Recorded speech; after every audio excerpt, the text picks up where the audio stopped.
DZRJ 810 AM or on YouTube, channel RJAM News. To all Teleradio Bandido viewers and listeners, you can now watch Teleradio Bandido on our new YouTube channel, RJAM News. Hit the subscribe button and like the video. Don't forget to click the bell icon so you get notified when a new video gets uploaded. Don't miss out on our dynamite lineup.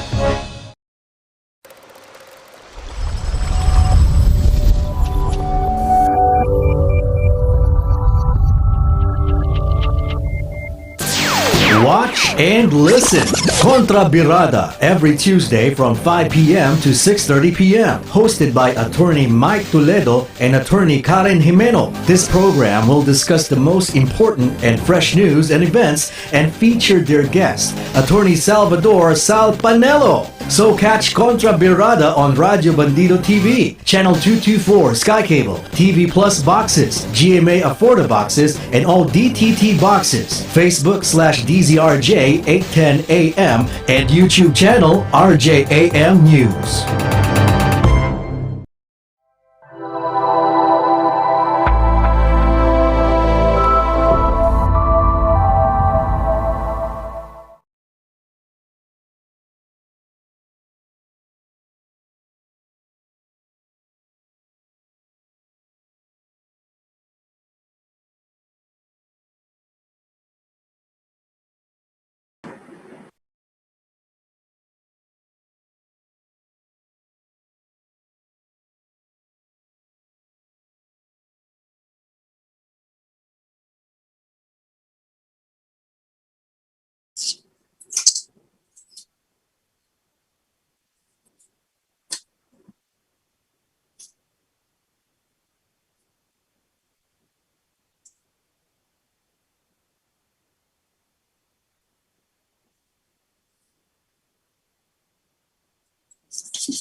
Hi, Karen.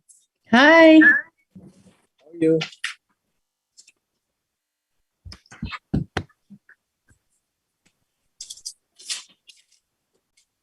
Hi, Attorney Mike. I think we're live. Hello. Hi. Good afternoon. Hi. Good afternoon. Good afternoon. Good afternoon, Good everyone. afternoon din sa mga nakikinig sa atin today. Magandang hapon po sa inyo lahat, sa ating mga tagapakinig. Ito po ang the second, shall we say, this is the second edition of our radio program. Last week yung unang-una at na-surprise tayo kasi hindi lang si Secretary Sal Panelo ang ating bisita, ngunit naging kasama din po natin ating Pangulo, si President Duterte. Yes, tama ka, Attorney Mike. At nagulat kaming lahat kasi ang special guest na inaantay namin that time si Sec Sal Panelo, ang ating Chief Presidential Legal Counsel and now who is running for Senator. At bigla kami nagkaroon ng even more special guest na si President Duterte. So I don't think baka ito yung first time na nag-guest din sa TV program dito sa Radio Bandido ang isang Pangulo ng Pilipinas. Tama. At to think that it was the first airing of the show. So parang talagang kumbaga nagkaroon ka ng opening ng isang malaking establishment at ikaw ay binisita or ang iyong special guest ay none other than the President of the Philippines. Kaya big surprise. Talaga naman na-surprise tayo at sigurado ko rin lahat ng mga nakikinig dito sa ating programang Kontra Birada was also surprised to see the President on our show and talking to the mayors up north. Ano bang balita natin sa ating panauhin ngayon? Well, tingnan natin ano nangyari this week. So, meron na tayong mga bagong presidential candidates at ngayon nandito ang ating special guest, si Attorney Sal Panelo. Panelo. Hi, Attorney Sal. Good afternoon. Good afternoon, Karen and Mike. On the go na naman. katulad na sabi ni Attorney Mike, para ka raw trumpo, lagi na lang on the go at ngayon ganoon pa rin on the go. Nandito tayo sa Pangasinan ngayon. Katatapos lang ng 2 events na dinaanan ko. Mukha talagang ang very, very hectic ang schedule mo, Sexal. Pero ako na may naniniwala na kayang-kaya mo yan dahil do you know, Karen, Attorney Karen, si Sexal can do 100 push-ups. Oh, 100 push-ups dapat non-stop. try natin pakita ni Attorney Salian on TV ha. Next week. Kasi ngayon mahirap pagawa nasa kotse si Attorney Sale. Kailangan pakita mo sa amin yan, sa ating viewers. Tama. Kaya naman latest yan. Ano ba yung nabalita ko namatay daw si Secretary Colin Powell. Yes. Powell? Sino nga yung Colin namatay? Powell. Former Secretary Colin of State. Powell? Yes. Yeah. Powell. Due to Parang COVID napapanood ko pa lang siya complications. COVID Sino ba yan? complications. COVID siya. Parang kalakas niya naman dati.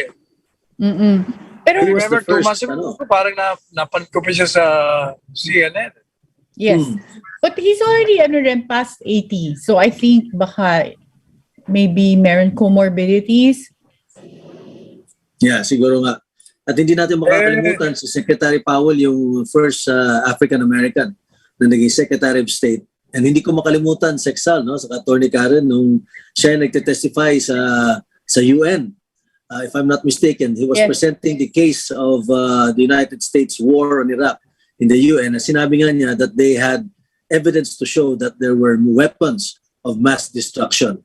Pero alam naman natin na ang nangyari, wala naman pala. No, but that was after 8 years. Can you imagine? After 8 years of the war in Iraq, doon lang nila later na concede na wala palang weapons of mass destruction. So, again, that was really something to mark history.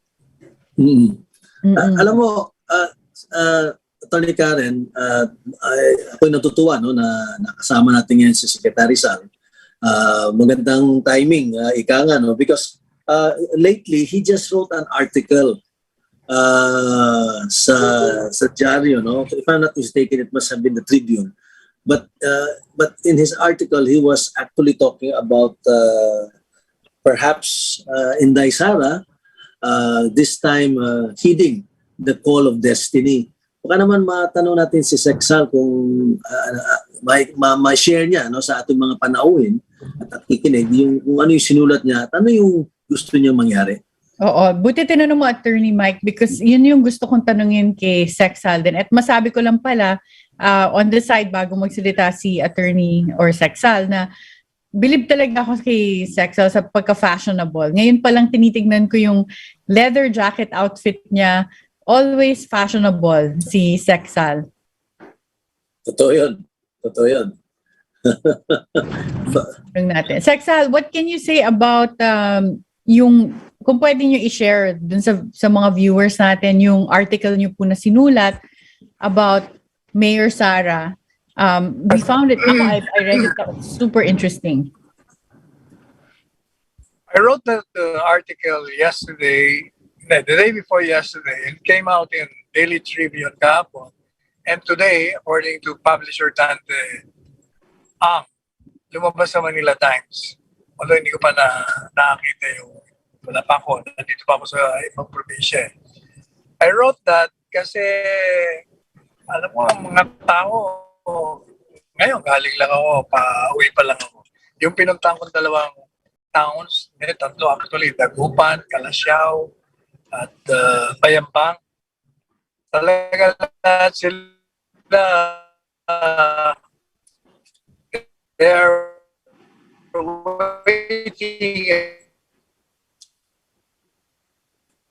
Nako, yung medyo maalabo lang yung reception nyo, Sexal. Nag-freeze ang ating guest ngayon. Sayang. Very... Yan na. Kasi mobile yata siya. Still mobile. Tuwing guest natin si Sexal, very... laging suspense. Breath. Kung ano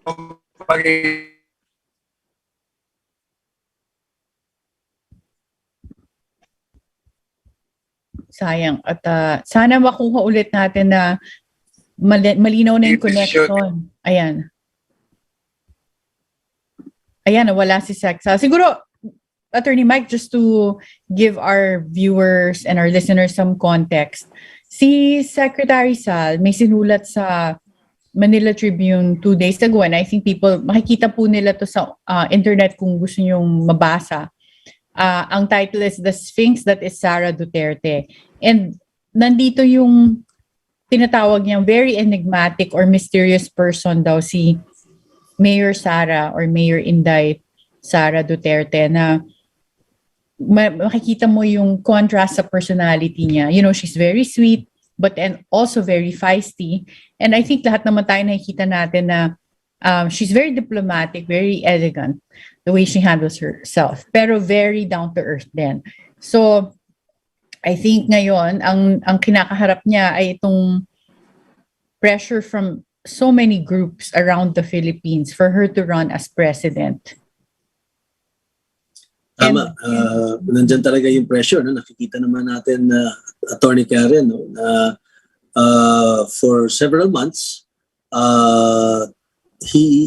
Inday Sara, Mayor Sara has been leading all surveys.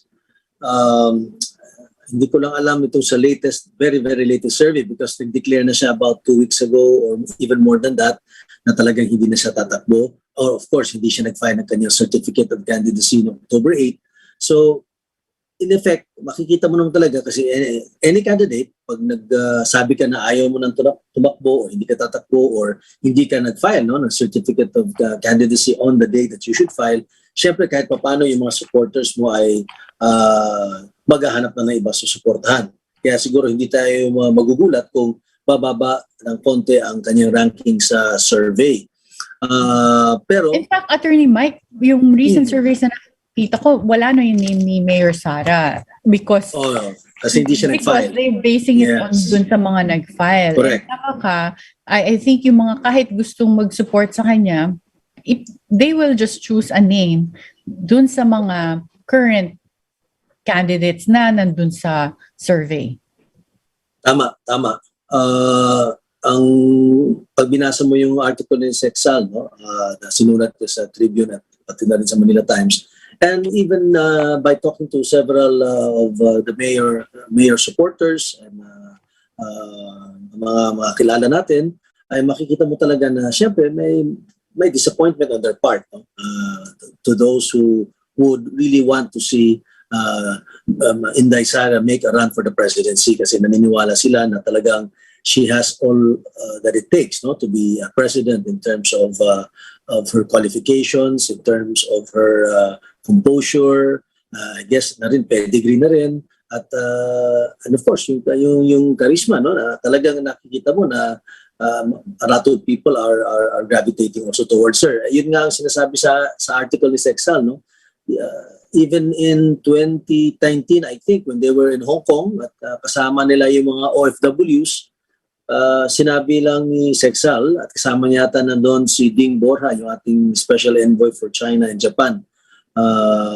Nandun sila for, I think, I would assume, for an official business. And nung kinakausap nila yung OFW, and they mentioned the possibility of a presidential run of Inday Sara, the reaction, the support was overwhelming. Talagang nakita mo daw yung mga OFWs talagang they like the idea. At saka naman yung idea naman of a parent and child becoming president is nothing novel. Hindi man bago yan. We have si President, former President Diosdado Macapagal, and of course, former President GMA, Gloria Macapagal Arroyo, and of course, recently we had President Benigno Aquino, the third, who of course the mom, the icon Cory Aquino was president. So nothing new, nothing earth-shaking. Nothing unusual. Yeah. Even in the U.S., we had George Bush, the older George Bush, become president of the United States. And then years later, the son, George W. Bush, nakapangalan pa kaya kailangan gamitin yung George W. Bush to emphasize that it's a different Bush that was president. But I think ang kakaiba dito would be, it would be the first time in history in the Philippines that yung magkasunod na presidente, if that were to happen, na mag-ama na magkasunod ng term. So that would be interesting. Although, of course, in other countries, this has happened na mag-anak na magkasunod din yung term. But for the Philippines, yes, definitely for the first time. But, Attorney Mike, something that I'm also very curious about to hear the thoughts of Secretary Sal, because he wrote that article. Kasi this same week, another article came out, na opinion article naman, about Sara being a game changer.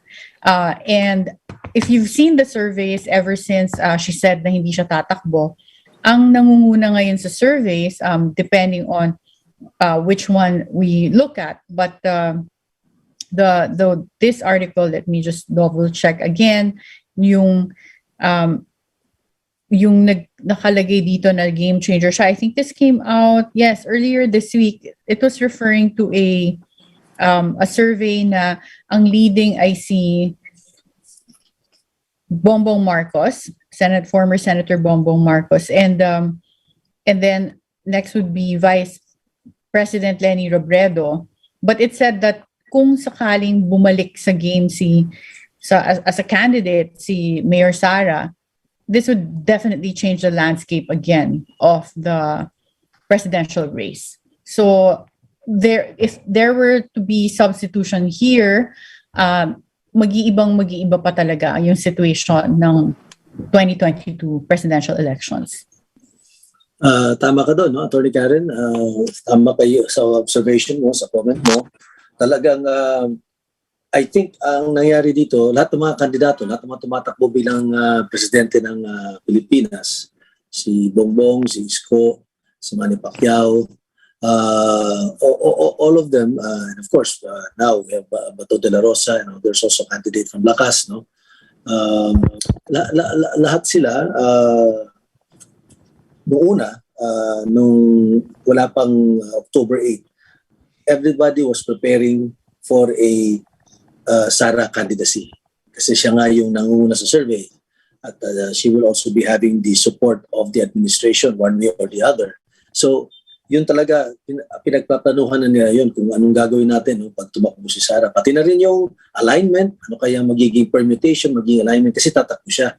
Sino mga partido ang siguro magko-coalesce, mag-gel with them, sino magsa-slide, sino hindi na, marami, no?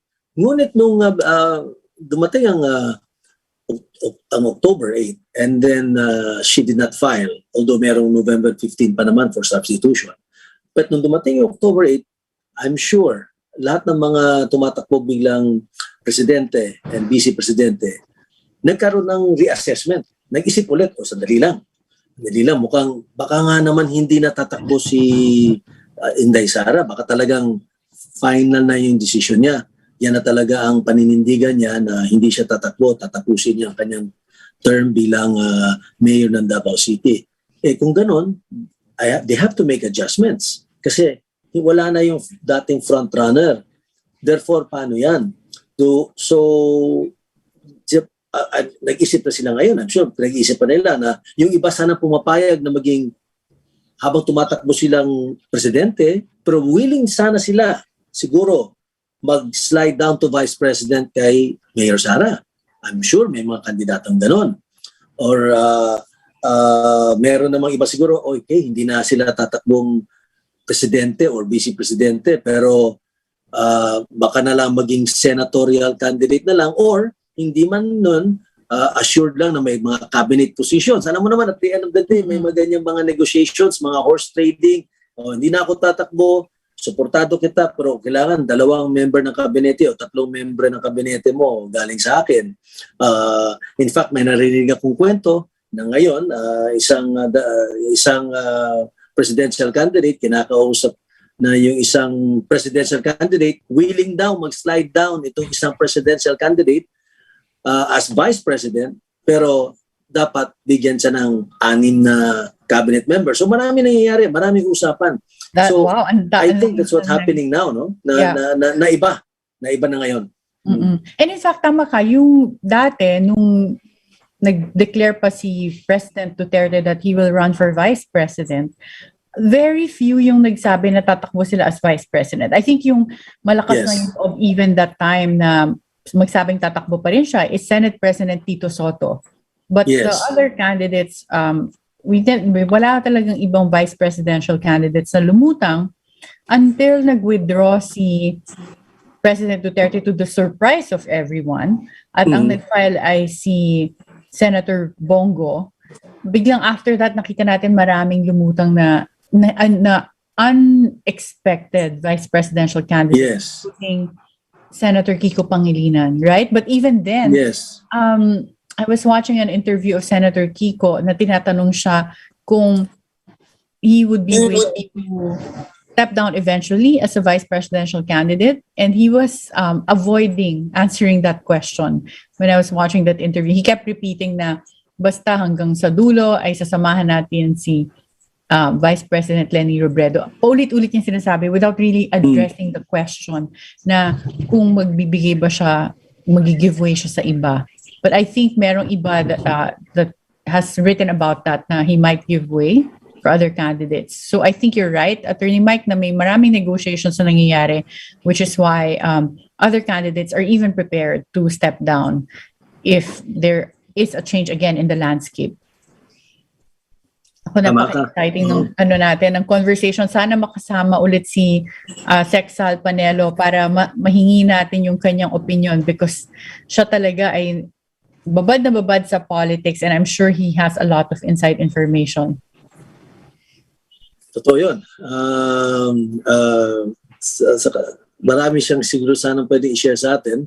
At I'm sure, I have a strong feeling na isa si Sexal na talagang siguro hanggang ngayon ay talagang humahanap ng paraan para makonbinse ang ating mayor sa Davao, si Mayor Sara, na sana mag-iba na isip. Pero talagang hindi po natin malalaman. Marami nagsasabi na talagang pag siya ay nagbitaw na ng salita, I'm sure, Attorney Karen, mas kilala mo si Mayor Sara kaysa sa akin.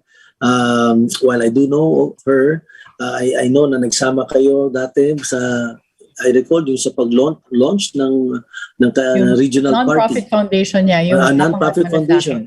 Yes. At tama ka, yung minention mo kanina sa Hong Kong, I was there. I even saw Secretary Sal during that time sa Hong Kong. Overwhelming, nagulat kami because yung ilo-launch dapat na program for OFWs in Hong Kong, we were expecting a very small crowd. Biglang sobrang daming tao. I mean, it was really surprising, Attorney Mike, kasi hanggang dun sa parking lot, may kita mo may mga tao na nag-aantay since morning para lang makita siya at marinig siya magsalita. Kaya nagkaroon tuloy bigla ng impromptu program na outdoor para lang makapagsalita si Mayor Sara on stage. So again, I think that goes into what Secretary Sal wrote na may charisma of her own talaga si Mayor Sara, independent of her father na Presidente Duterte, who has his own charisma as well. So very, again, this is going to be an interesting election if she suddenly changes her mind. Pero Attorney Mike, habang inaantay natin si Sexal, meron akong tanong sa'yo. During this week, ang isa pang development would be the announcement of yung mga Senate slate ng mga iba't ibang parties with the different presidential candidates. Ano masasabi mo dun sa mga candidates na common candidates sila for several other parties? So, merong mga ibang senators na nagsabi na sila from the start, na-announce na sila sa slate ng ibang presidential and vice presidential candidates. Biglang maririnig mo ulit yung pangalan nila dun sa iba. So, yung meron nagtanong sa akin na hindi naman lawyer at sabi sa akin, normal ba yan, Attorney Karen? Bakit parang ang balimbing naman na dating? And, well, sabi ko, well, it's allowed din na naman tayo, allowed sa rules natin. But what do you think of this? At ano ba yung reason bakit pinapayagan itong common candidates?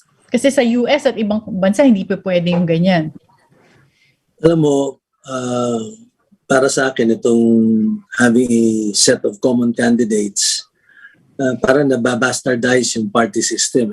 Kasi sometimes candidates that are totally opposite each other in terms of thinking, in terms of perhaps beliefs on certain issues, on certain vital or fundamental issues, biglang suddenly they're in the same party.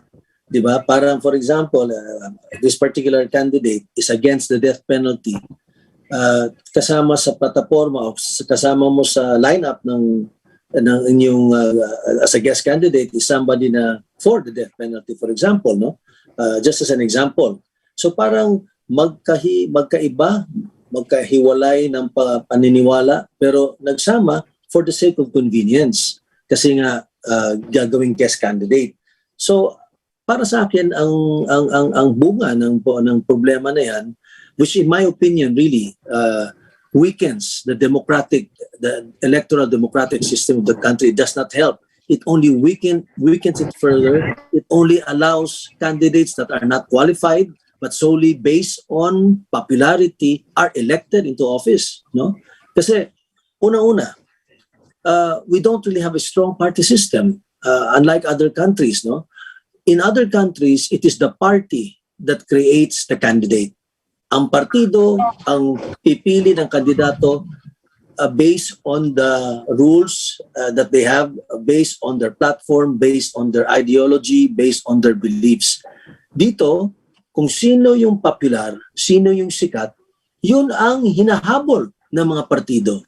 Maski na siguro hindi sila naniniwala sa, or kumbaga, iba ang paninindigan ng isang partido sa paniniwala ng kandidatong popular, but because ang objective talaga at the end of the day kailangan manalo tayo at hindi pwede namang tatakbo tayo at matatalo lang, so they're willing to accept that candidate, no? Para lang siguraduhin na mananalo sa darating ng mga eleksyon. Kaya isa yan sa mga rason kaya ngayon nagkakaroon we have a weak party system. Tinanggal kasi natin yung two-party system. Under the old constitution, we had the two-party system, the nationalista and the liberal.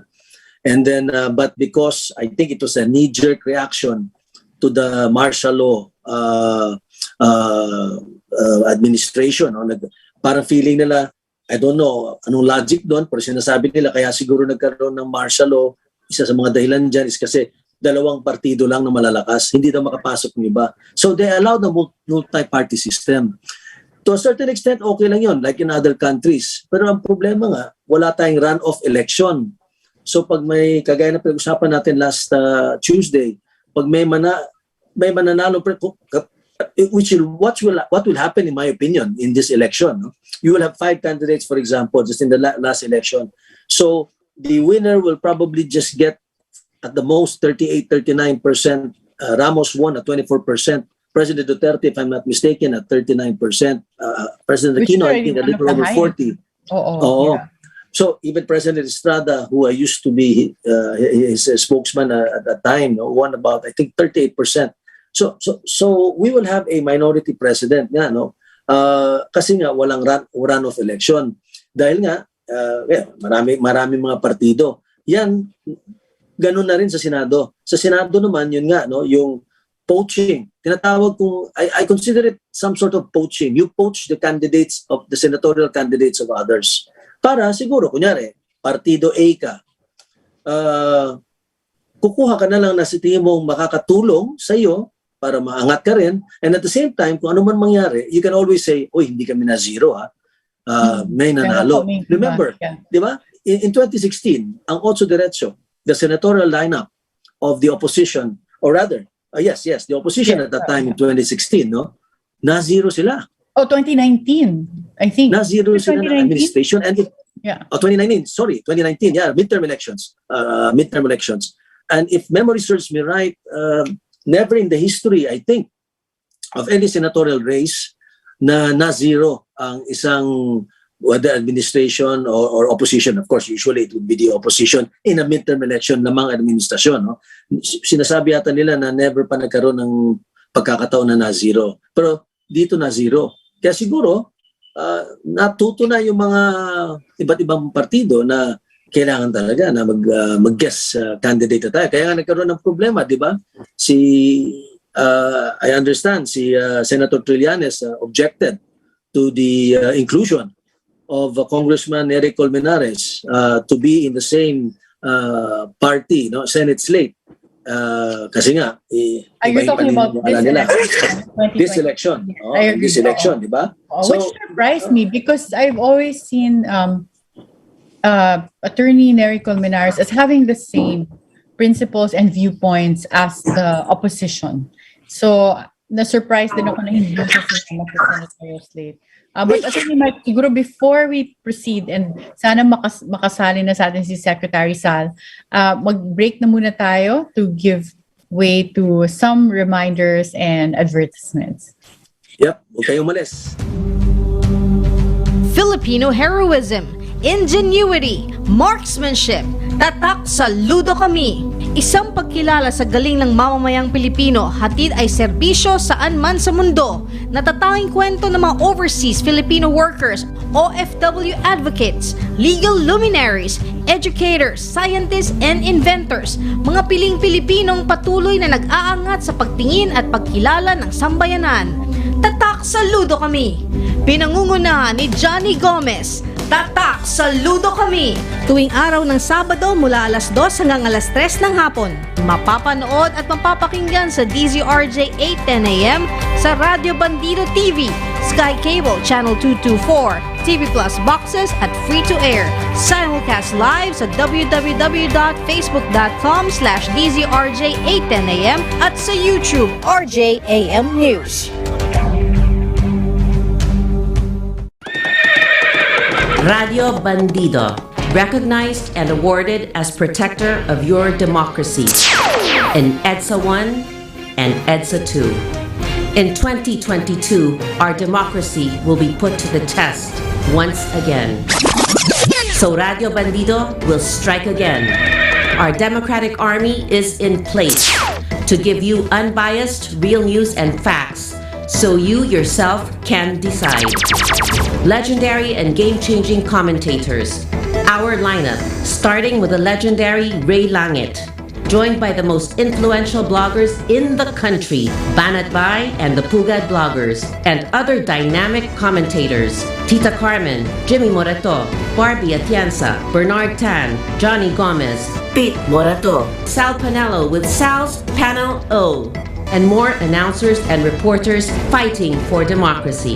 Teleradio Bandido is heard on DZRJ 8:10 AM, seen on Sky Cable Channel 224, TV Plus boxes, and streaming live on Facebook/DZRJ 8:10 AM and YouTube channel RJAM News.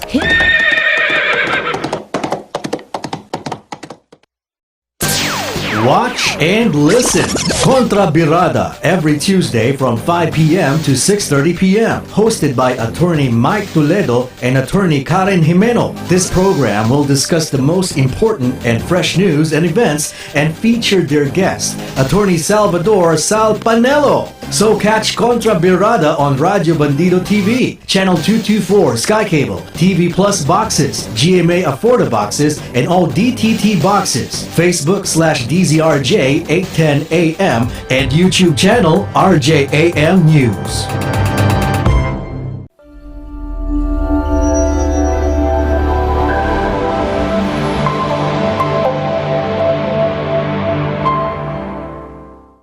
Ayan, nandito na ulit tayo. So kanina, yun yung pinag-uusapan natin, no? And I fully agree with your views, Attorney Mike, in terms of yung mga guest candidates at common candidates nga na tinatawag natin. Nakakalito talaga because when you talk about legislators, you also want to understand before you vote for them kung ano yung sinusupport nila mga programa because aasahan mo nga yun yung gagawa nila ng mga batas. Pero pagka kung isang kandidato align sila doon, kasama sila sa senatorial slate at kasama rin sila sa senatorial slate ng ibang kandidato, talaga nakakalito. But I think ang nakakalungkot, this is really proof na ang elections dito sa Pilipinas ay personality-based, not platform-based or not based on programs and forms of platforms for the government. Yeah, tama. And that has been what's been happening, no, through all these years. Makikita mo naman, kasi as I said nga, no, weak yung party system. Yan talagang kailangan dati natin, there's a need really to strengthen that, na palakasan ang party system and inculcate upon even the voters, no, the importance of having a platform. It's going to be difficult, mahirap.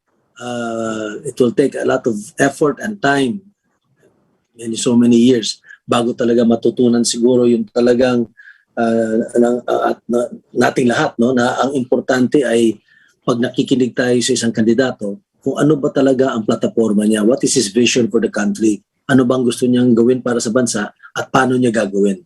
Hindi lang yung, kasi di ba, for the longest time, nasanay lang tayo na pag kandidato, sumayaw, kumanta, konting speech dyan, but nagre-rely na lang sa kanilang popularity at pwede na yon. Pero sa tingin ko, nagbabago na, unti-unti nagbabago na ang ating mga botante.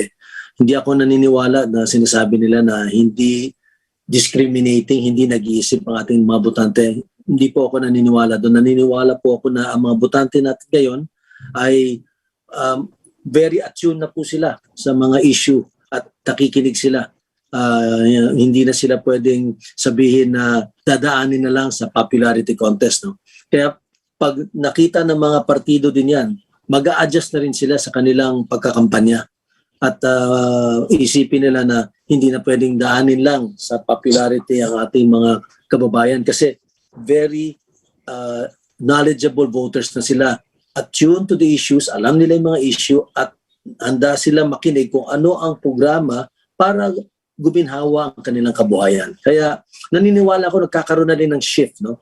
In the same way na nagkakaroon din ng shift ngayon, lalo na ngayon sa eleksyon na ito, malaking bagay ang social media dito, no? Malaking bagay ang dahil wala ang kampanya na face-to-face. Wala na siguro mga meeting de avance, yung mga ganun, yung mga rally, yung natawag nilang whistle stop rallies, going from north to south, no, campaigning.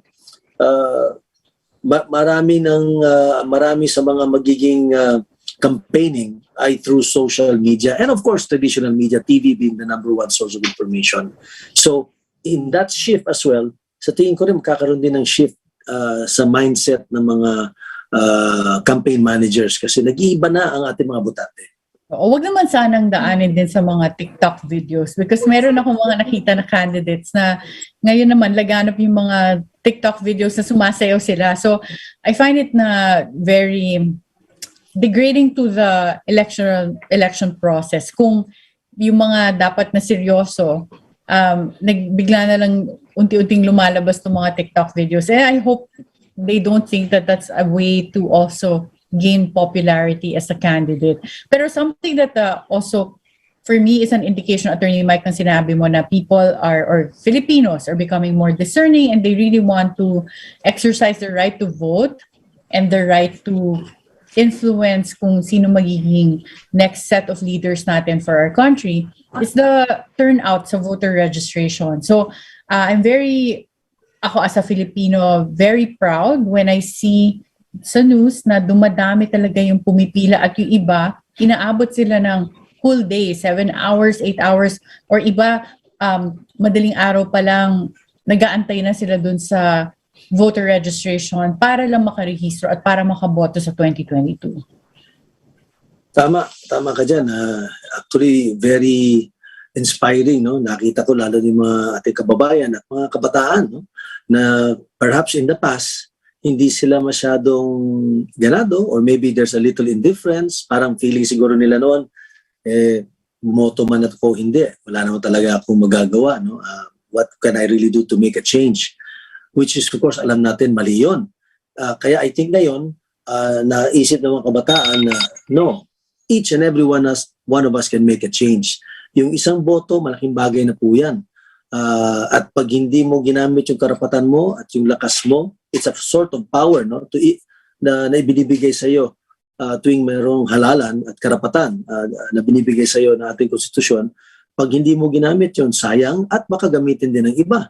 Kaya nakikita natin, I think nag-iba na yung mindset din nila, yung pag-iisip nila na alam nila na importante na sila ay bumoto, pero bago bumoto, importante na sila ay mag-register. Nagkaroon nga kami, Attorney Karen, lately, the different business organizations in the Philippines, the leading business organizations, Management Association of the Philippines, Makati Business Club, financial executives, and the Coalition for Election. Nagkaroon ng pagpupulong o seminar na inibita yung ating mga kabataan upang pag-usapan yung importante na bumoto ka. Ang pamagat nung session na yun ay, why should I vote? At doon sa discussion na yun, makikita mo, at ako'y natutuwa, doon sa kabataan, no, na talaga makita mo yung passion nila, conviction, na yes, at inibitan nila, no? They reach out to the youth and to our other fellow Filipinos to not to register, to go out and vote, and not to waste their vote, no? And I was so surprised how eloquent and passionate our young people are, especially on this issue of voting. Kaya ako'y naniniwala na tamang-tama talaga yung sinabi ni Dr. Jose Rizal na ang future ng bayan, no, kinabukasan ng isang bansa ay nasa kanyang kabataan. And I am confident that with this kind of youth we have, may malaking kutob ako na maraming mga changes talaga po na mangyayari dito, Atty. Karen. I would be very curious to see kung sino yung mga mapipili talaga at mabobotong mga leaders given the increased number of youth na magboboto at ngayon yung mode din ng pagpili nila na ibig sabihin yung the way they gather their information, na paano ba nila kinikilala yung mga candidates, saan ba nila kinukuha yung sources nila, because sa ngayon, di ba, laganap din yung fake news, at marami ring mga sources minsan na yung pag may propaganda, hindi rin validated kung ano-ano yung mga sumisipot din na mga memes or articles na hindi naman verified minsan. So, I think yung mga magboboto, kailangan maging diligent din sila kung ano yung mga pagbabasihan nila sa pamimili ng mga kandidato. And I think, Attorney Mike, yung isa pang marami rin ngayon na nag-file ay yung mga party list naman. So itong party list system, bagong reform din to sa elections natin, in a sense na wala naman yan nung early 70s or early 80s, tapos nagkaroon lang tayo bigla ng party list system later on, and dati wala sila sa Congress. So yung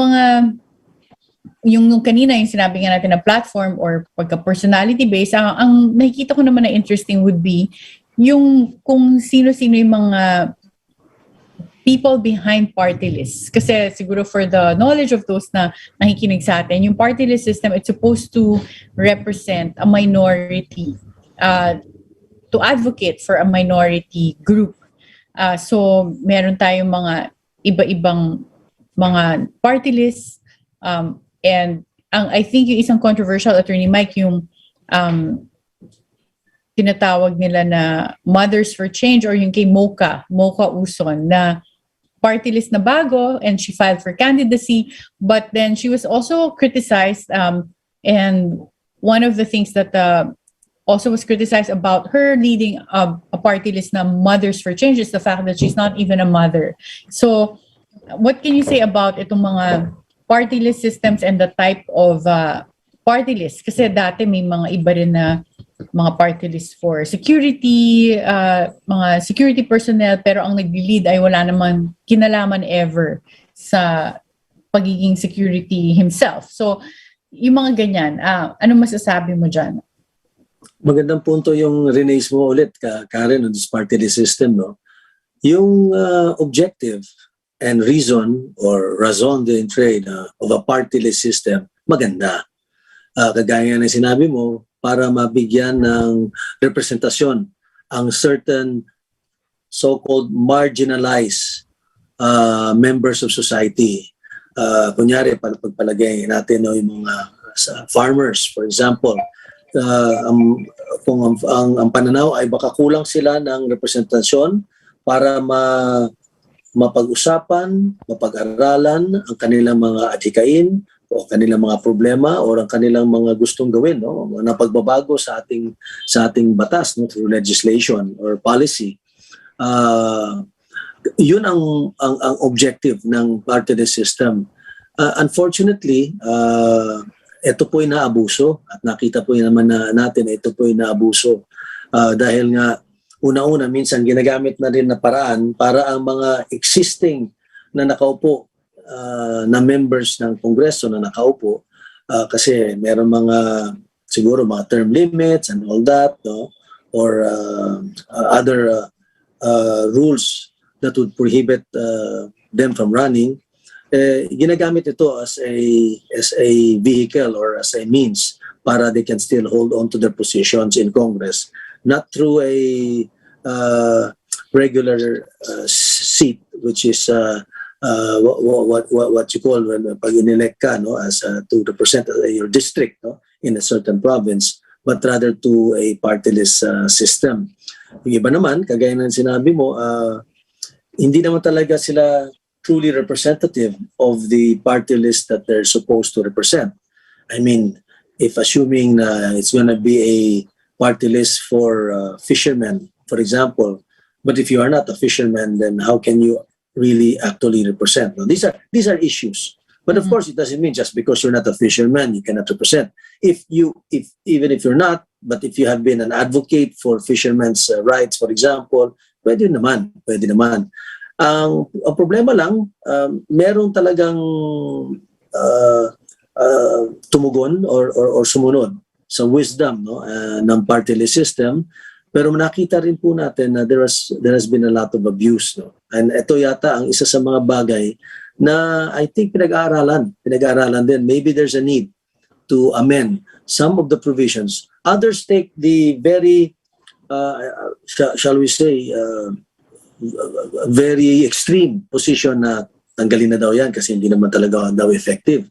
Pero may iba naman, sabi nila, maganda pa rin, i-retain natin, pero magkaroon lang tayo ng mga siguro certain rules or changes or amendments to the law to ensure that real representation is done and hindi ito naabuso. Yeah, I agree. Kasi nga naman, kung hindi naman sila legitimate na nag-represent ng group, parang it's just like a way of weaseling themselves into Congress, right? Kasi Congress, at least they're representing a district. So, meron ka talagang set of people na rin-represent at makakalapit sa'yo. But in this case, kung hindi ka talaga galing sa sector na yon, then parang sinasayang yung seat sa Congress, no? Alam mo, ngayong nag-uusap tayo ng ganito, Attorney Mike, yung policies on party list and yung substitution, pati itong guest candidates, parang marami nang kailangan baguhin sa election laws natin, no? Do you think marami. Time na... Yeah. I think it's time that we review yung election laws natin. I don't know when was the last time na nagkaroon ng amendments as far as the law is concerned. Kailangan na naman reviewin, tignan. And siguro din, considering that technology has moved so fast, no? Alam naman po natin gaano kabilis ang teknolohiya, no, as far as the speed of changes in technology is concerned. Baka naman the law is no longer in tune with the technology available out there. So baka kailangan na pag-aralan ulit, ano na ba yung technology available out there that can be used during an election campaign, for example. Dati siguro there were pinag-usapan lang billboards, poster, paraphernalia, etc., TV ads, etc., no? Siguro baka may mga bago ng mamaraan, no? With the use of the internet, for example, and it's and within that the realm of the use of the internet and social media in general, paano ba natin ma-monitor yun? For example, if there are certain limitations as to airing of time, etc. Kung yung lumalabas ba sa mga apps, considered na ba yun as time na dapat mabigay sa'yo? Because if I'm not mistaken, I'm not an election lawyer, no? I'm just speaking in general terms. Pero if I recall, some of my election law, may mga limits yan. You're only allowed to buy this amount of airtime, radio time, etc. And of course, you even have to submit. At the end of the day, di ba, yung campaign expenses mo, you have to account for it. No? You Yeah. have to account. And you're supposed to be limited. If you're running for national, it's something like a certain amount of pesos per candidate. If you're running local, of course, lower, a certain amount of pesos per candidate. But we all know, of course, that in truth and in fact, I think all candidates spend way beyond what is stated under the law. But at the end of the day, you still have to file some sort of statement after all is said and done. Otherwise, you can be held in violation and pwede pa matanggal sa iyo siguro, if I'm not mistaken, yung panalo mo, no? Kailangan mo i-submit. Kaya, I think, yeah, tama po kayo. No? Tama ka, Atty. Karen. Baka kailangan talagang pag-aralan ulit yan, lalo na nga as far as the changes in technology also is concerned. But the ironic thing is, Attorney Mike, pagka merong medyo kung self-serving yung mga election laws dun sa mga mambabatas natin, then malabong palitan yan because, of course, why would you change something that gives you an advantage, right? So, it's a very challenging question. Siguro kung papalitan yan, kailangan magkaroon talaga ng political will and selfless na interest on the part of our lawmakers. Tama, parang yung sa, di ba? Hindi ako nagkakamali. Napasa na ba yung anti-dynasty bill? Meron. So, again, sa constitution natin, siya kaya very controversial nga na laging sinasabi, di ba, na nasa constitution siya, but then wala namang implementing law.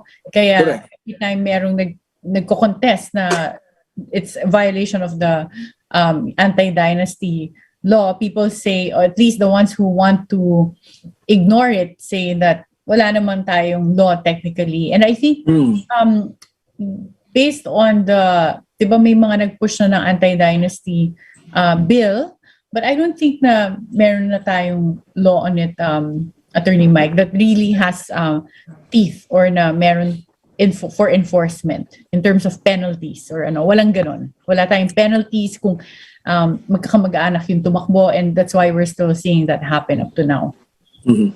Attorney Mike, yes. I think this is an interesting conversation, and it's time for a break. So sana sa mga nakikinig sa atin, just stay with us and we'll be back in a few minutes. Thank you. You can now listen to RJFM and DZRJ 810 AM from wherever you are. Just type in RJ 100.3 FM on TuneIn Radio, Streama, Radio Garden, and just type in RJFM for online box radio. For DZRJ 810 AM, just type in DZRJ 810 AM on TuneIn Radio, Streama, and Radio Garden. Happy listening! UGM, Ugnayang Gobyerno at Mamamayan. Ang programang humuhugot sa mga isyung may kinalaman sa pang-araw-araw nating buhay at tumatalakay sa halo-halong usapin na may kabuluhan sa ating lahat at may pake sa bawat isang mamamayan. Ginagawa ang pagtatalakay sa estilong umpukan at masayang kwentuhan.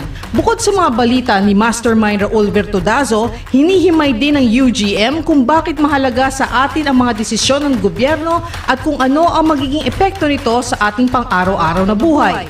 Nagbibigay impormasyon din kung ano-ano at aling-aling ahensya ang pwedeng tumulong at tumugon sa problema ng mga mamamayan. Nagbibigay din ng kaalaman ang UGM sa mga bagay na may kinlaman sa pagmamay-ari ng lupa upang magkaroon ng kalasag ang mga iligal na pinapaalis, dinedemolis at inaagawan ng lupa ng mga land grabbers. Kaya wag tantanan ang UGM, Ugnayang Gobyerno at Mamamayan, Lunes hanggang Biyernes, alas 5 hanggang alas 7 ng umaga. Gumising ng maaga at tumutok sa Radio Bandido TV para informed ka.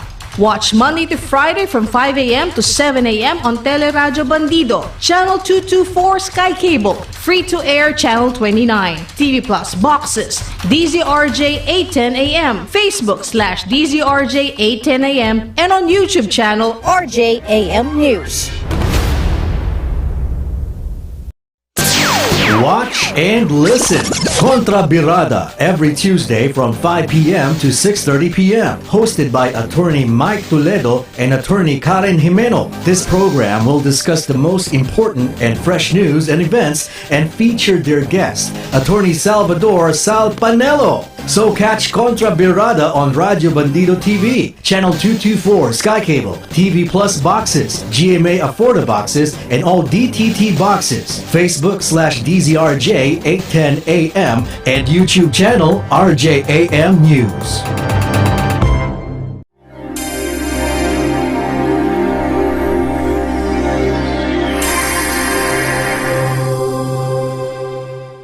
I don't Good know. evening. Texas, Good evening. Good evening. Good evening, everyone. Nandito tayo sa ating programang Kontra Birada at Attorney Karen. Yung ating guest ay na-contact na ba? Medyo talagang busy-busy sa kampanya. Dahil busy siya at dahil nagbabiyahe, nag-message siya sa akin na mahina doon yung signal niya. So sabi niya, mukhang talagang kailangan pabalik-balik si Sexal sa ating programa para talagang makasama natin siya at marinig natin yung kanyang mga opinions sa mga bagay-bagay. Ang balita ko nga, kanina in-announce yata ni Secretary Harry Roque in relation to Secretary Sal, no? Siya ating Presidential Legal Counsel. No? But since, of course, when you file your certificate of candidacy, you have to resign or you're considered resign. May pumalit na yata sa kanya si Attorney Quintain, no? Isa pong magaling na abogado, dati yatang city administrator, no? sa Davao City noong panahon ni dating Mayor President now President Duterte, no? Kaya I think sayang na, of course, na nawala si Secretary Sal kasi tatakbo siya, pero magaling naman po ang pumalit. Graduate din ng UP. At si Attorney Kitain ay may experience din sa Office of the President prior to taking on this post, Chief Legal Counsel, because nanggaling na siya ngayon sa Office of the President din because nung wala naman si Special Assistant to the President Bongo sa Malacanang because na-elect siya as Senator, siya naman yung pumalit noon as Special Assistant to the President. So it's good that we have someone na may executive experience na rin.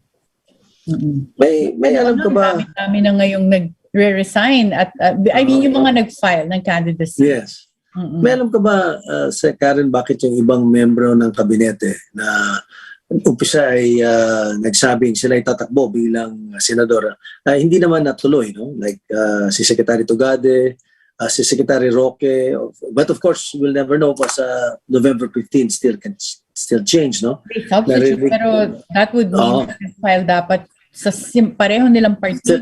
Partido. Oo, napapalitan nila. But si Harry Roque, si Attorney Harry, ang pagkakaalam ko, he's also just fulfilling what he said na tatakbo na siya as senator pagka tumuloy si Mayor Sara as a presidential candidate.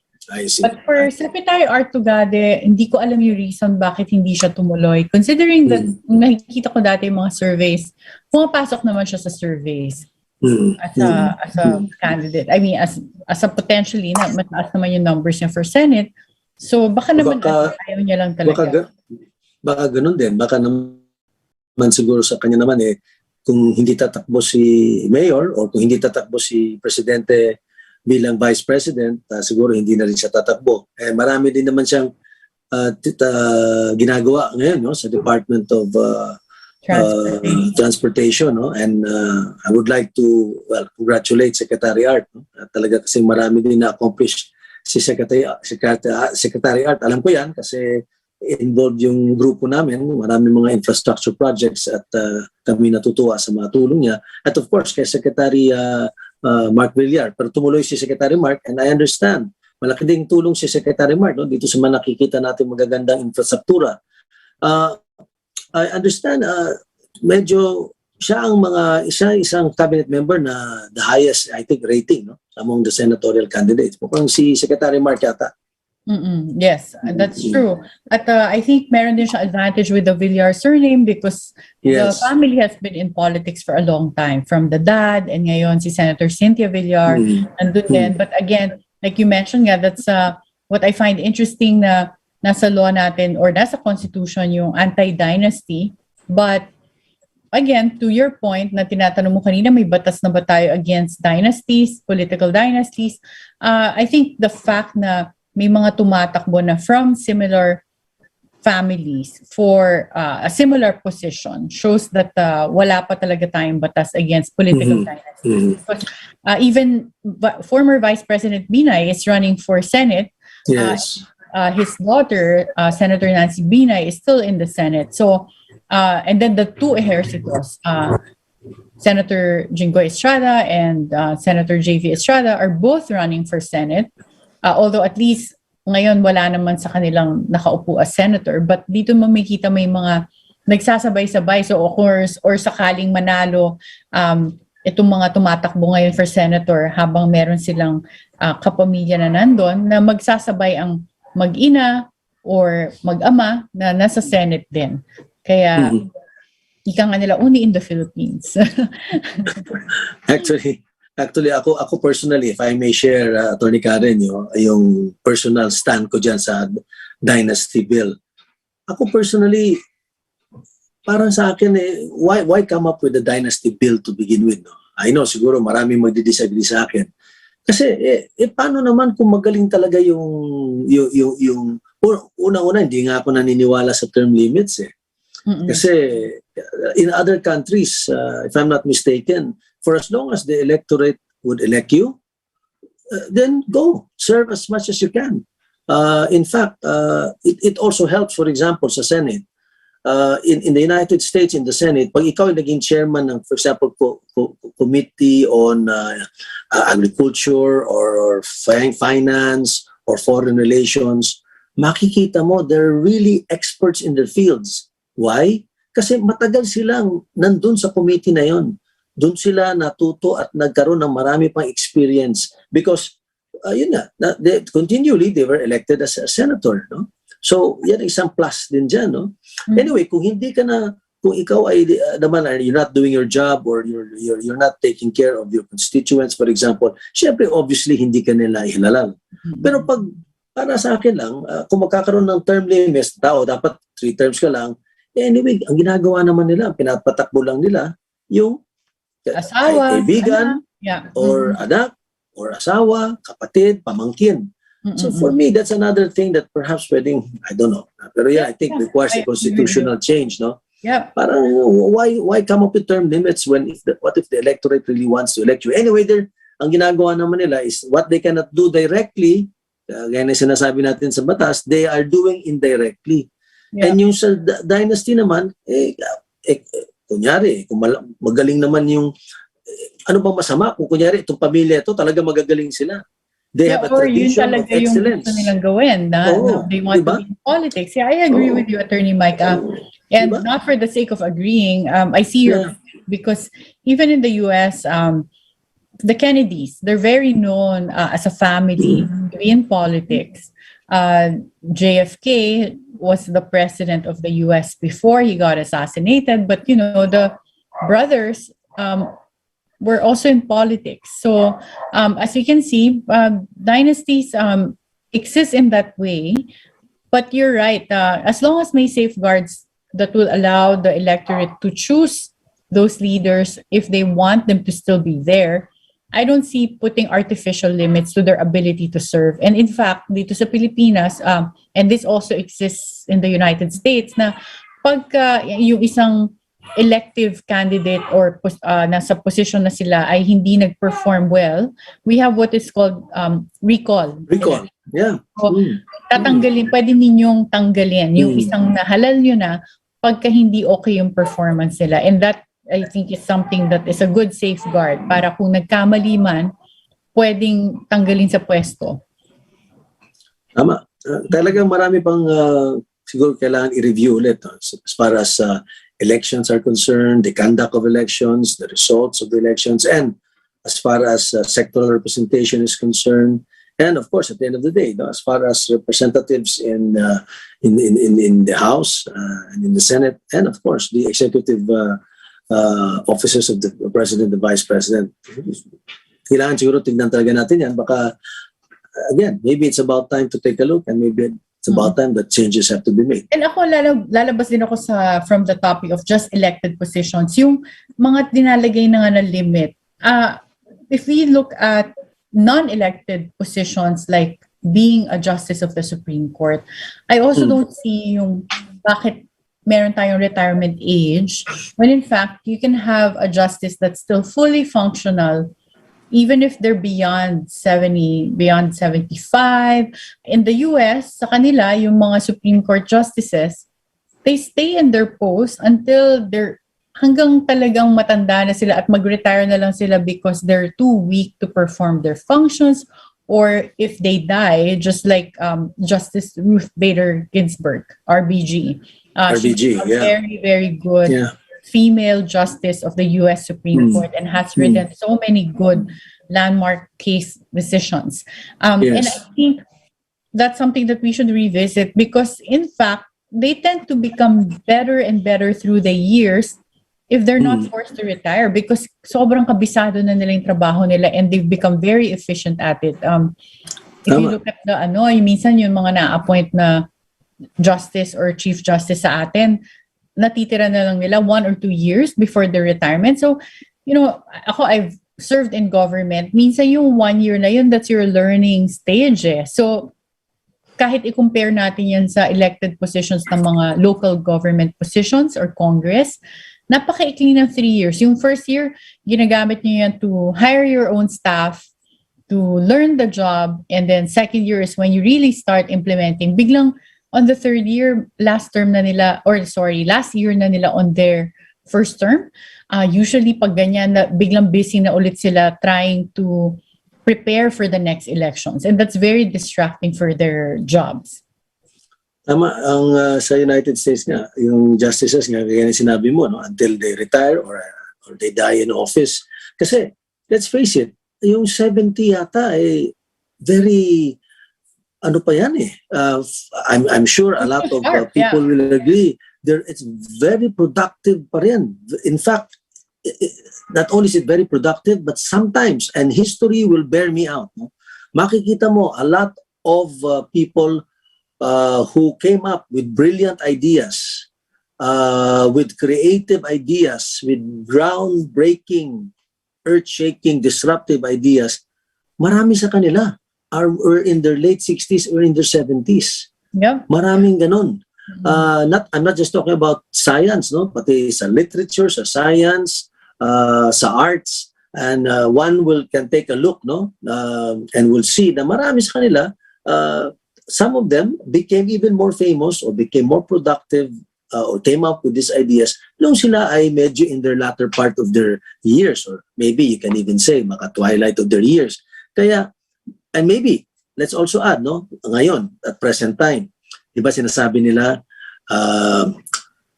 50 is the new 40 or 40 is the new 30.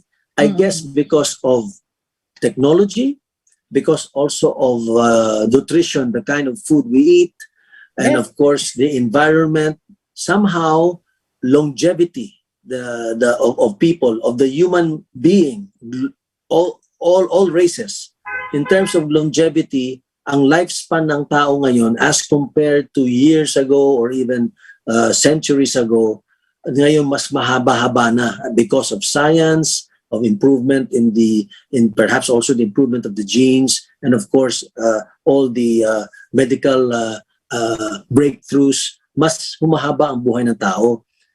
Kaya parang yung 70 na sinasabi mo, na magiging limit lang ng Supreme Court justice. Baka in relation nga dun sa term limits naman, no, for elected officials, magandang comparison din yan.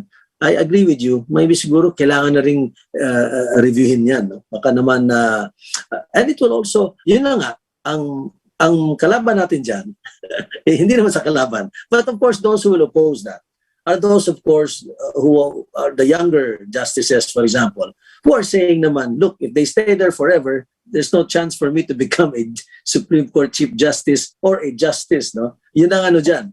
Di ba? Kasi, kaya nga siguro nila ginawa yun noon. Baka lang, hindi ko alam kung ano yung mga reason. It's similar to the armed forces, di ba? Nagkakaroon sila ng revolving door, di ba? Yung chief of staff ng Armed Forces of the Philippines, sometimes they only stay for 4 months, 5 months, 6 months, a year, less than a year, di ba? Dahil nga, I think the idea is they want, of course, others to go up and occupy the same position as much as possible. So again, it's really a balancing act, no? Kung titingnan mo kung ano ba talaga, no? Kung kailangan bang gawin yan o hindi. Pero ang maganda nun, pwede pag-usapan. Pwede na.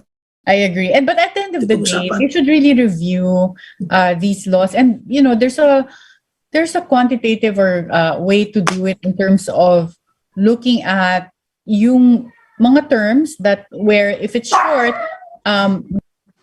sorry, I have a chihuahua here with me.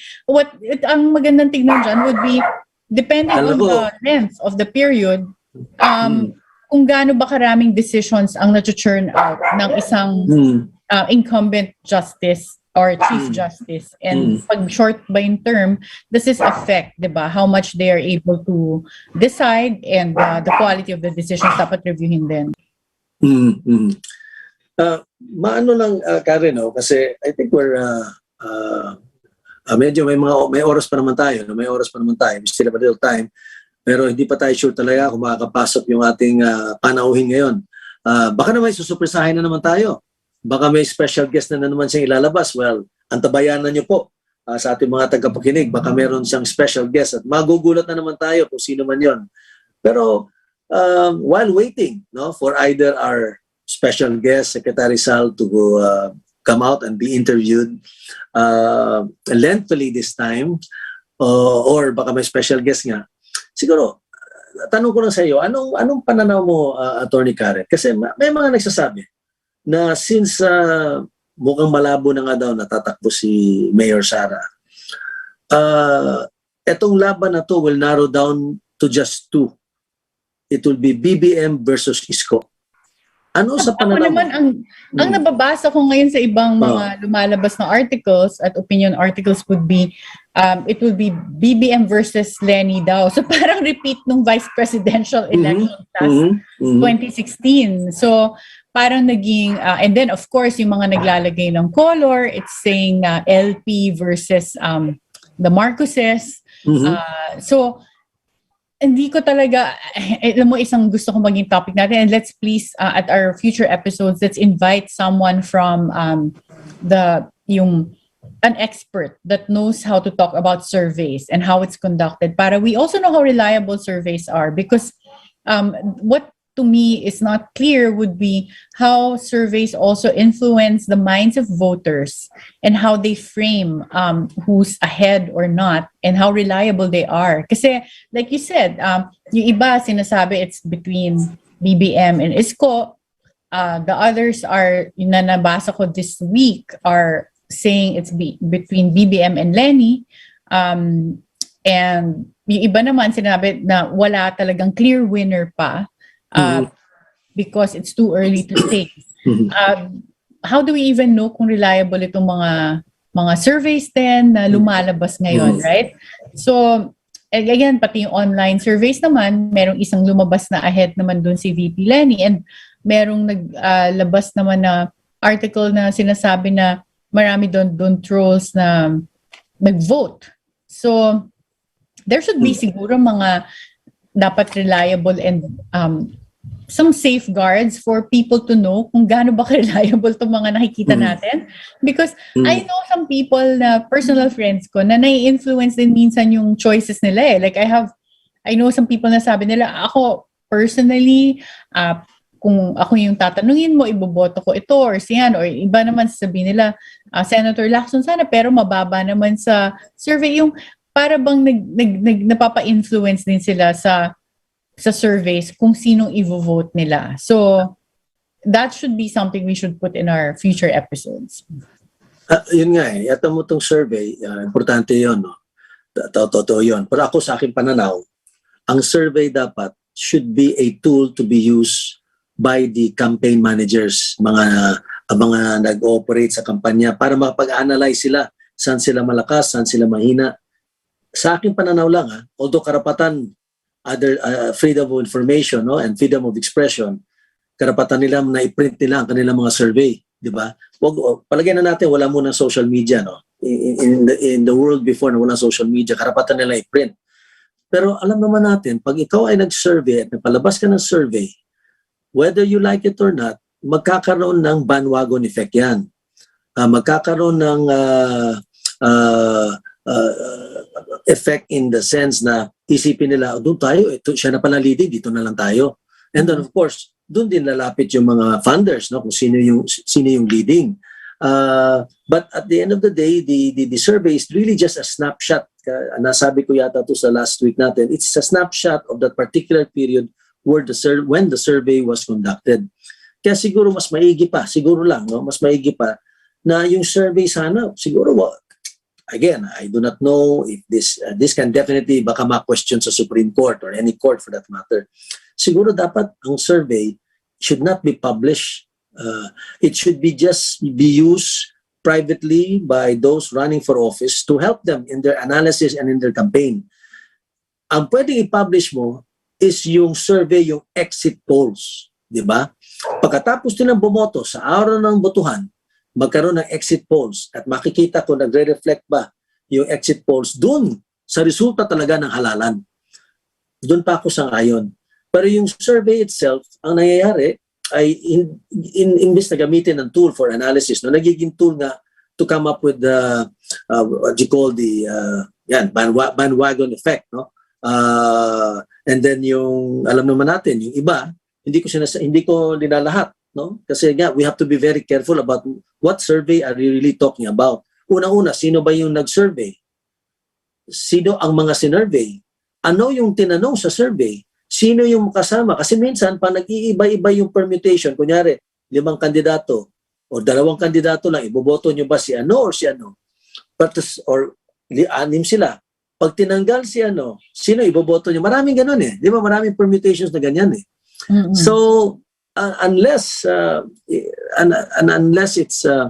it's very clear how the survey was conducted, I'm not saying that surveys are not accurate. So far, lahat ng mga surveys naman na lumabas eventually, accurate sila, no? At ako rin, don't get me wrong, naniniwala ako sa survey. Malaking bagay yan, hindi lang sa halalan, pati everything, no? Kung meron kang produkto na pinupush, meron kang idea na gusto mo malaman, will this idea or this product will be acceptable ba to sa taong bayan or sa certain segment, demographic na hinahabol mo? Importante yung survey para makuha mo kagad yung feel. Pero yun nga, nagiging tool na rin for making people, instead of deciding on the basis of the person's capabilities, competence, integrity, clarity, or vision, ang nangyayari, siya na yung popular. Ano na natin? Dito na lang tayo kasi siguradong panalo. And on the opposite side, ikaw ay naniniwala na si candidate A ang dapat maging presidente, ako na or maging senador. Naniniwala ka sa kanyang kakayahan, abilidad, talino, at honesty. Pero, nasa survey, according to the survey, 2% lang siya. Kunyari, ang usually attitude ng mga tao, sayang naman yung boto ko. Wala naman, hindi naman siya mananalo. Yan, Attorney Mike, marami diba? Akong nakilala na ganyan ang isip. Mali yun, di ba? Parang hindi sayang yan. Maski na nasa 1% lang yan, kung naniniwala ka na siya, panindigan mo yung paniniwala mo. At malay mo, kung lahat kayo naniniwala na gano'n, tataas din siya, di ba? So, that's why surveys are tools na ginagamit talaga ng kung anong sinong kandidato para to influence, yun nga, yung popularity mo, kasi yun nga, yung tinatawag na bandwagon effect. Lahat talaga, human nature, kung sino yung sikat, doon tayo pupunta. And siyempre, very important, kung ikaw ay funder, ikaw ay pumupondo sa eleksyon, kailangan naman, bibigyan mo ng malaking halaga. Yung nakita mo, ito sa survey, 1% lang.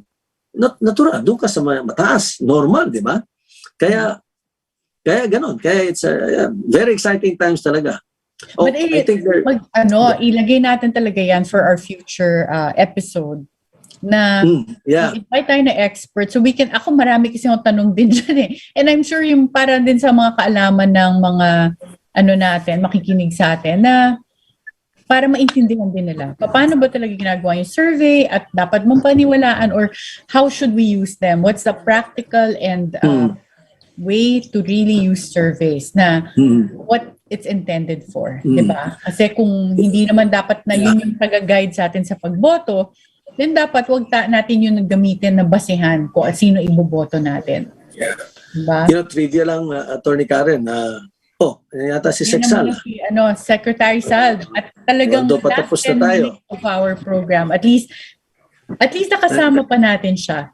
Siguro nag-model na lang muna siya. Masama ang signal all the way. Oh, no problem. At least meron kami excuse ni Attorney Mike na talagang paulit-ulit ka namin isama dito because never ka pa namin na nakasama talaga na ang dami-dami namin gustong tanungin sa'yo in terms of your opinion on so many things at hindi ka pa namin nababad talaga dito sa aming programa. Kaya asahan niyo po na lagi ka namin paulit-ulit na papabalikin. Pero alam mo, isa lang sasabihin ko sa inyo. Marami na akong dinaanan yung araw nito, yung araw na talagang gusto ng taong bayan ay si Sara Duterte at ang kanyang amang si Presidente Rodrigo Roa Duterte. In fact, there is a movement na parang isinisilang ngayon. Mukhang may plano na mga tao ay lumabas sa kanilang mga bahay on a particular day upang magsigawan sila na si Mayor Sara tumakbo at si Presidente Duterte tumakbo rin. Mukhang yan ang namumuo ngayon. Yan ang mga naririnig ko sa aking mga tinaan ng bayan. Secretary Sal, since mukhang marami ka rin nakaka-interact na meron nga yung mga movement on the ground, may mga nakikita rin, di ba, before pa nitong filing of candidacies, marami nang lumalabas na posters no na Run, Sara, Run, tsaka meron pang isa, Sara All. So, ito bang mga ganitong movements ay from independent groups na mag-organize to post yung mga, kasi I found it also very conflicting na maraming before the filing of candidacy, ang dami ng posters na Run, Sara, Run. Biglang umabot yung election periods filing ng candidacy na talagang very firm siya sa decision niya na maging candidate lang for mayor ng Davao. Alam mo yung mga organisasyon na yan, ito'y nabuhay na lang on their own. Wala naman si Mayor Sara. Never naman silang napakiusapan na sila'y bumuo ng organisasyon. Tanda mo, mga 700 parallel organizations to sa buong mundo. Wala naman nagbabayad sa kanila. Sariling kayod, sariling gastos. Alam mo, ang nakikita ko rito, this is a replication of the 2000 presidential elections, kung saan yung mga tao mismo ang nagsasagawa ng mga hakbangin upang si Presidente Rodrigo Roa Duterte ay may kayat na tumakbo. Parang ganun ang nakikita ko . At mukhang marami pang darating itong mga ilang araw na mga susunod. Naalala ko tuloy yung 2016 nga merong mga movement no na sila mismo yung nagpapaprint ng t-shirts na yung para kay President Duterte na tumakbo at that time. So, yeah. Ganyan nga nangyayari ngayon. Yung, alam mo yung mga billboards yan, wala namang kinalaman si Mayor Sara doon. Nagsusulputan na lang yan. Very interesting. Pero ang tanong nga dyan kaya sinabi ko sa article, will Sara respond to the calls of the gods of destiny? Or will she remain a rock of Gibraltar? So she has to make a choice. Will you remain a rock of Gibraltar, immovable? Or will you be like a phoenix, resurrected from the living dead? Ano palagay niyo? Ito na lang, may isa akong question. So what's your fearless forecast, Sexal? Well, alam mo, mahirap magsalita kasi kaya nga, di ba, the way I describe Mayor Sara, iba siya . She is very warm and at the same time she can be freezing cold. Napakabait niya. And yet, when you provoke her, she becomes a roaring tigress. Di ba? She's a very loving daughter, and yet she can become an immovable, defiant heir. Mahirap mahirap basahin si Mayor Sara. Kaya nga sabi ko, she's a sphinx. She's the political Mona Lisa. She is neither here nor there. Her smile is as enigmatic as her pronouncements. That is Sara Duterte. And that's an answer that is very much like a chief presidential legal counsel, right? Attorney Mike? Parang Yeah. Talagang, Well said. As always, your eloquence never ceases to amaze me, Sexal. And I can sense from what you're saying, di ba, Attorney Karen, na hope springs eternal as far as Sexal is concerned. And I believe that he really still believes strongly, and maybe he knows something we do not know, na talagang mukhang may mangyayari sa November 15. Alam mo ako, Karen and Mike, ang tingin ko dyan, itong dalawa, talaga naghihintayan. Kasi, tanda mo, bumagsak yung rating nila. My mind, kaya bumagsak yun kasi urong-sulong silang dalawa. Pero, pag ang tao talaga gusto na sila'y tumakbo, lalabas yung mga yan. Magkakaroon niya ng isang malaking kilusan kung saan hindi na makakatanggi yung dalawang yan. Now, whether or not people will do that, that remains to be seen. But gaya na sinabi ko kanina, yung mga pinanggalingan kong bayan, namumuo ang ganyang ideya na lumabas sila on a particular day at sabay-sabay silang sumigaw na Sara, tumakbo ka na. Presidente Duterte, kailangan ka namin. And we're very lucky to be asking you kasi meron kang personally knowledge from the ground dun sa mga movements. But I have another question, Secretary Sal, since we have you here. Yung pagtakbo, kung umabot sa point na tatakbo nga si Mayor Sara, anong political party gagamitin niya? Considering the substitution will only be allowed for candidates that are in the same political party. And right now, we all know na hindi pa siya PDP.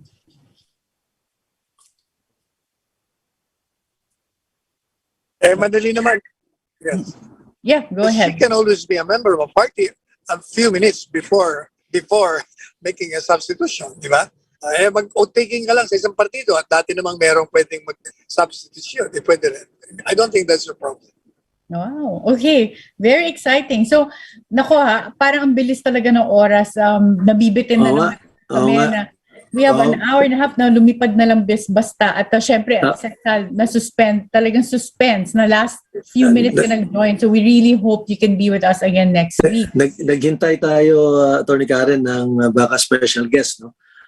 Pero siguro this time walang very, very special guest muna tayo nga. Maghintay natin next week. Hopefully, this time we can really talk more extensively. No? Makakausap talaga natin ng matagalan si Secretary Sal. At marami tayong gustong tanungin sa kanya tungkol sa darating na halalan at tungkol na rin sa kanyang pagtakbo at pati na rin sa mga maraming issues na nangyayari. No? Not even related to politics right now because alam mo naman si Sexal ay fountain of fountain of wisdom yan. Pwede natin tanongin. Kasi marami na siyang experience and imagine. Yes.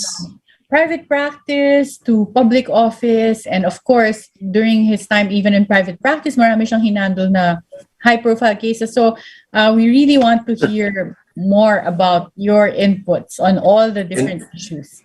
And maybe someday, Sexal, sayang naman, no? Pwede tayong kumanta dito sa show.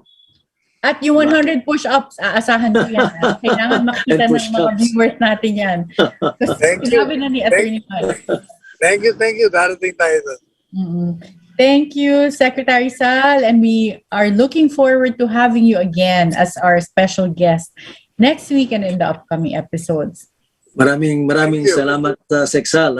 Good to see you, Masi Sandali lang. And of course, Attorney Karen, always good to see you. Sa ating mga tagapakinig, marami pong salamat sa inyong pagsubaybay sa amin dito sa Kontra Birada at tuloy-tuloy po kami again sa Tuesday. So magandang gabi po sa inyong lahat. magandang gabi sa inyo lahat at asahan niyo po, we will continue to have interesting topics and katulad ng pinag-uusapan namin kanina, as the elections come near, we will be inviting also other guests para mag-guide tayong lahat sa mga nangyayari. Good evening po sa inyong lahat at good night. Good night. The views and comments of the hosts and guests are not necessarily those